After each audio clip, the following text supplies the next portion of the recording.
সম্প্রতি এক ব্যক্তি বলেছেন খেজুরের পরিবর্তে বরই দিয়ে ইফতার করতে। এটা কি সঠিক? আমরা জানি খেজুর দিয়ে ইফতার করা তো সুন্নাহ। দেখুন, দায়িত্বশীল মানুষদের কথাবার্তা বলার আগে আরও অনেক বেশি ভেবেচিন্তে বলা উচিত আমার মনে হয়। শ্রদ্ধা রেখেই বলতে চাই, বরই দিয়ে ইফতার করলে ইফতার হবে। বরই কেন? ইফতার করতে বরইও লাগবে না, কারণ বরই যদি না থাকে সে পানি দিয়ে ইফতার করলেও তার ইফতার হয়ে যাবে।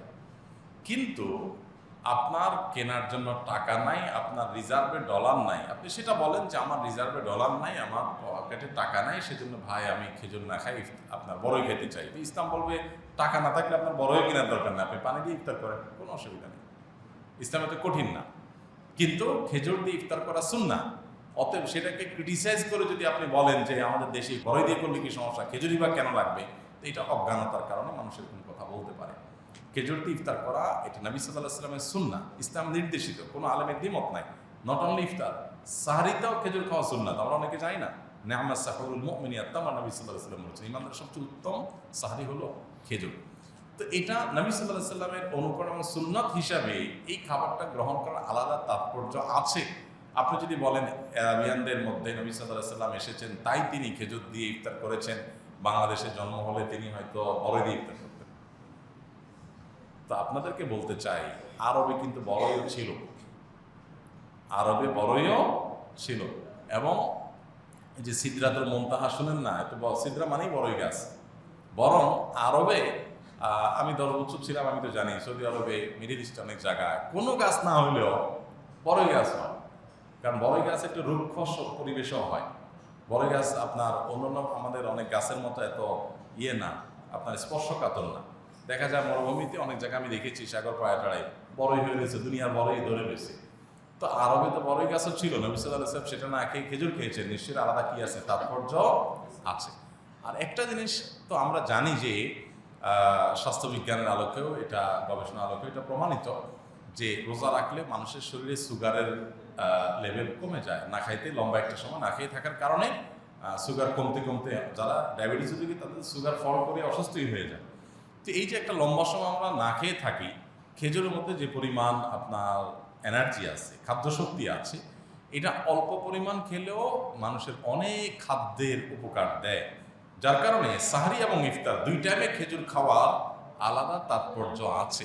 এখন ভাই আপনার টাকা নাই, আপনার ডলার নাই, ঠিক আছে, আপনি সেটা বলেন ভাই আমার নাই বছর, আমরা একটু সবর করি, সেটা বলেন। কিন্তু আপনি বড়ই খেলে সমস্যা কি, আপনার কেন খেজুর খেতে হবে, এটা তো বলার কোনো যুক্তি নেই। যিনি বলেছেন তিনি হয়তো না জেনে মন্তব্য করেছেন, জানতেন না যে খেজুর খাওয়ার ইফতারিতে আলাদা তাৎপর্য আছে। একটা খেজুর খেলেই যথেষ্ট, একটা খেজুর কয়েকজন ভাগ করে খেলেও চলে। আমরা সেটা বলতে পারি যে এবছর খেজুরের ক্রাইসিস আছে, সো আমরা অনেক বেশি খেজুর না খেয়ে সুন্নাত আমলের জন্য আমরা অল্প করে খাওয়ার চেষ্টা করি, সেটা ভিন্ন বিষয়। আরেকটা বিষয় হলো যে দেশের আপনার এলিট শ্রেণীর মানুষ যারা বড়ই খাওয়ার পরামর্শ দিচ্ছেন, ওনারা বড়ই দিয়ে ইফতার করবেন তো? ওনারা করলে তো সাধারণ মানুষের আপত্তি থাকার কথা না। মুশকিল হলো ওনারা তো দেখা যায় যে সেরাটন থেকে আর 5 স্টার থেকে ওই যে সোনায় মোড়ানো জিলাপি বেরিয়েছিল না আগের বছর, ওইরকম জিলাপি দিয়ে ইফতার করবেন, আর আমাদের করবেন যে টাকা বাঁচানোর জন্য বড়ই দিয়ে ইফতার করি। এটা তো হয় না, এটা তো হয় না। অতএব এই বিষয়গুলো আমাদের ঠিক মানে চিন্তা করা দরকার। তবে এটা ঠিক যে ইফতার খেজুর দিয়েই করতে হবে জরুরি না।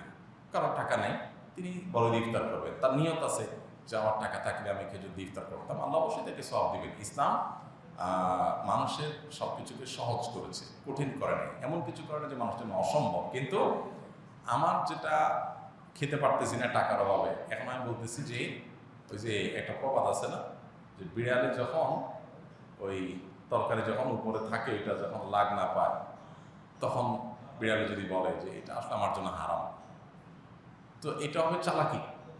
তুমি লাগ পাইতেছো না সেজন্য খাচ্ছ না, কিন্তু বলতেছো কি আমার জন্য হারাম, কোনো যুক্তি নেই।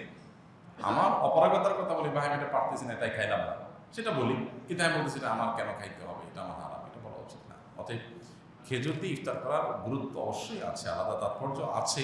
কিন্তু আমরাও আবার অনেকে একেবারে খেজুর ছাড়া ইফতার হবেই না এমনটি মনে করি, সেটা অবশ্যই বাড়াবাড়ি। ব্যাপারটা ফরজ ও ওয়াজিব না, সুন্নাহ। পালন করতে পারলে পালন, না করতে পারলে নাই। আর তাছাড়া খাবারের সুন্নত নিয়ে আমাদের সিরিয়াসনেস অনেক বেশি, মাশাআল্লাহ মাশাআল্লাহ। অন্য ইবাদতে সুন্নত যেখানে একটু কষ্ট করতে হয়, সে মিষ্টি খাওয়া সুন্নতের ব্যাপারে কি আছে, এবং এক্ষেত্রে আমরা জাল সুন্নত বানাইতে পারি, যেমন খাবারের পরে মিষ্টি খাওয়া সুন্নত আছে না একটা কথা, কোথায় আছে এটা? কোনো কিছু কোথাও নাই যে খাবারের পরে মিষ্টি খাওয়া সুন্নত, কিন্তু আমরা বানাই নিছি, কারণ বানাই নিছি এই জন্য যে খাবারের পর মিষ্টি খেতে মন চায়।